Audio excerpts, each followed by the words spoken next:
1 มื้อกับการเป็นพิธีกรลอสตาไปกันเลย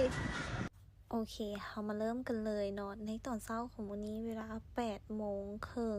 ต้นหอมกับขี่รถไฟฟ้าประจำใจของต้นหอมไปโครงการเลยพอแต่ฮอนเราก็ฮีบแลนทันทีบอกเลยว่าฟ้าวสุดๆเนาะเพราะว่ามีทายตอน9 โมงมาแล้วก็เกียมโตในเนาะอันนี้อาบน้ำล้างหน้าทาหน้ามาแล้วเต็มคิวมาแล้วยังเหลือแต่ทาตาก็เลยแต่งหน้าก่อนแล้วก็สีสเปรย์ล็อกเข้าไปเลยจ้าหลังจากนั้นต้นหอมก็ใส่เป็นแอ c เซสซอรี่เนาะใส่ตั้งหูเข้าไปเพิ่มความงามให้ตัวเองแน่จักน้อยนึงเนาะ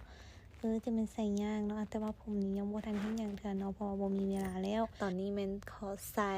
คอก่อนเด้อเพิ่มความงามขึ้นมาจักน้อยนึงเพราะว่ามื้อนี้เราจะได้ถ่ายรายการแบบจัดหนักจัดเต็มกันเลยพอดีแล้วเนาะได้เรื่องกันอยู่มาต่อกันที่ทาลิปเลยวายุเนาะเป็นหยังคือว่าเป็นปากจืดเนาะย้อนวันยังบ่ได้ทาหยังมากันเทื่อเนาะทาลิปบาล์มไปแล้วและตอนนี้ก็ทาเป็นลิปแบบสีบัวสดใสเอาบ่ทาซ้ำหลังจากเก็บเครื่องแล้วเนาะต้นหอมก็มาที่สตูดิโอเพื่อถ่ายรายการทำอีกเลยนั่นก็คือรายการเอ็นโซนเนาะรายการนี้จะถ่ายอยู่3เทปนั่นเองเนาะเทปทำอีกก็จะใส่สุดนี้ไปเลยเสื้อนี่เลยเนาะแต่ว่าสิ่งนี้ที่ใส่ตัวเก่าหลังจากแล้วเทปทำอีกแล้วก็มาต่อเป็นเทปที่2เนาะอันนี้ก็สิบ่ยากหยังหลายเนาะเพราะว่าจะเป็นสคริปต์ที่ว่าเฮาจื้อมาได้แบบตายตัวแล้วมาต่อที่เทปที่3กันเลยเปลี่ยนเสื้อเป็น3ตัวไปเลยจ้าถือว่าเป็นการเริ่มต้นมื้อได้แบบดุเดือดหลายเนาะ3เทปไปก่อนเลยหลังจากที่วันแล้วเนาะต้นหอมก็เก็บเครื่องเข้าไปพักผ่อนอยู่ที่ในห้องการก่อนเนาะแต่ว่าบ่ได้พักซ้ำต้องได้ขึ้นแผนเพื่อไว้ถ่ายรายการเด็กน้อยในมื้ออื่นนั่นเองเนาะหลังจากที่ว่าแล้วเนาะก็ถึงเวลาที่ว่าจะไปถ่ายรายการตัวต่อไปกันเลยนั่นก็คือรายการ Music Boom ที่ว่าต้นหอมจะมีการอัปเดตตลอดเวลาอยู่ใน Facebook พอแต่เข้ามาในสตูปุ๊บเนาะต้นหอมก็จะใส่เป็นไมค์ก่อนเลยเนาะเป็นสิ่งที่ว่าต้องเฮ็ดก่อนเลยเปิดไมค์ก่อนหลังจากนั้นก็จะใส่เป็นหูฟังเพื่อไว้โอ้ลมกันกับทางบ้านนั่นเองเพราะว่าเขาจะมีการทับสายหน้าไม้ในระยะที่3ของทางรายการ